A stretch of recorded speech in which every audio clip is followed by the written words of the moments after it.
നമസ്കാരം, ഞാൻ മുബാറക്കാണ്. ദൃശ്യ ചാനലിലൂടെ സ്ഥാനാർത്ഥികൾ വോട്ടഭ്യർത്ഥിക്കുന്ന പരിപാടിയിലേക്ക് സ്വാഗതം. ഇന്ന് നമ്മളെ കൂടെ ഉള്ളത് അഹമ്മദ് അലി മൂടമ്മേലാണ്. ലീഗിന്റെ റിബളെന്ന് തോന്നുന്നു. അദ്ദേഹത്തോട് ചോദിക്കാം. ഒരുപാട് ലീഗിനെതിരെ മത്സരിക്കുന്നവർ ഒരുപാടുണ്ട്. തക്കതായ സ്ഥാനം നൽകാത്തതായിരിക്കും ഇതിന്റെ കാരണമെന്ന് നമുക്ക് മുഹമ്മദിനോട് ചോദിക്കാം. അപ്പൊ അഹമ്മദ് അലിയെ നമുക്ക് കാണാം. എന്താണ് അഹമ്മദ് അലി വിശേഷം? നല്ല വിശേഷമാണ്. ബ്ലോക്ക് പഞ്ചായത്തിൽ മത്സരിക്കാൻ തീരുമാനിച്ചു. അതെ, കാസർഗോഡ് ബ്ലോക്ക് പഞ്ചായത്ത് തെക്കൽ ഡിവിഷനിൽ നിന്നും സ്വതന്ത്ര സ്ഥാനാർത്ഥിയായി ഞാൻ കുട അടയാളത്തിൽ മത്സരിക്കുകയാണ്. എല്ലാവരും ആ അടയാളത്തിൽ വോട്ട് രേഖപ്പെടുത്തി വിജയിപ്പിക്കണമെന്ന് വിനീതമായി താഴ്മയോടെ അപേക്ഷിച്ചു. മുഹമ്മദ് എന്താണ് ഈ കുടയോള്? അപ്പം മുസ്ലിം ലീഗുകാരനല്ലേ താൻ? ഞാനൊരു മുസ്ലിം ലീഗുകാരനായിരുന്നു. 45 വർഷക്കാലമായി മുസ്ലിം ലീഗിൻ്റെ സജീവ പ്രവർത്തകനായിരുന്നു. എല്ലാ മേഖലകളിലും പ്രവർത്തിക്കുന്ന ആളായിരുന്നു. പ്രവാസി ലീഗിൻ്റെ മണ്ഡലം ജനറൽ സെക്രട്ടറി, ഉദുമ മണ്ഡലം ജനറൽ സെക്രട്ടറിയാണ്.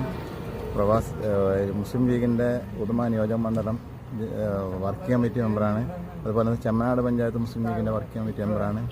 എല്ലാ മേഖലകളിലും പ്രവർത്തിക്കുന്ന ഒരു ആളായിരുന്നു ഞാൻ. ഒരു ലീഗുകാരനായിരുന്നു. ശരി, ഞാനൊരു ലീഗുകാരനായിരുന്നു.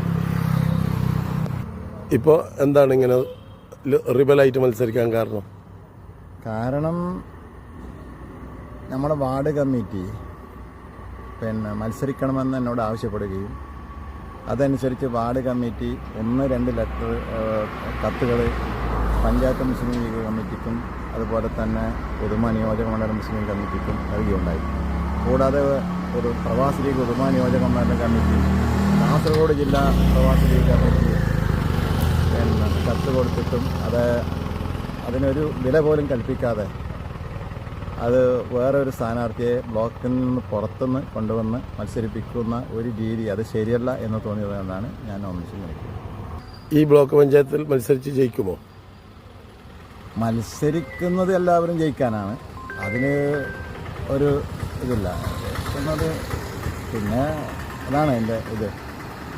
ജനങ്ങൾ വോട്ട് തന്നാൽ ജയിക്കും. അതെ, അത്രയേ ഉള്ളൂ. അപ്പോൾ ജയിച്ചു കഴിഞ്ഞാൽ എന്തായിരിക്കും പിന്നത്തെ? മുസ്ലിം ലീഗുമായിട്ട് പിണങ്ങി പോവോ?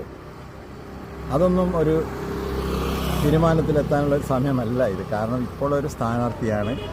ഇനി അത് പിന്നീട് തീരുമാനിക്കേണ്ട ഒരു കാര്യമാണ്. അത് പാർട്ടി നേതൃത്വവും മറ്റും കാര്യങ്ങൾ ചർച്ച ചെയ്ത് തീരുമാനിക്കേണ്ട ഒരു കാര്യമാണ്. പക്ഷേ ഇപ്പോൾ അങ്ങനെയുള്ള ഒരു ഇതൊന്നും അജണ്ടയിലില്ല. പറയണം. ഒരിക്കൽ കൂടി ഞാൻ വോട്ടഭ്യർത്ഥിക്കുകയാണ്. എൻ്റെ ചിഹ്നം കുട അടയാളമാണ്.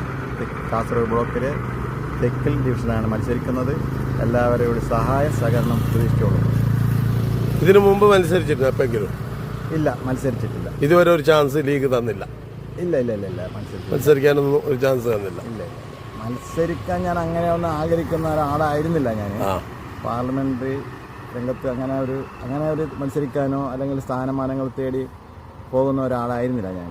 പക്ഷേ ഒരുപാട് പ്രവർത്തകന്മാരുടെ ആവശ്യവും അവരുടെ അഭ്യർത്ഥനയും മാനിച്ചാണ് ഈ പെട്ടെന്ന് അങ്ങനെയുള്ളൊരു തോന്നൽ എനിക്ക് ഉണ്ടായത്. അതല്ലാണ്ട് അങ്ങനെ ഒരു ഇതൊന്നും എൻ്റെ ഇത് അജണ്ടയിലില്ലായിരുന്നു.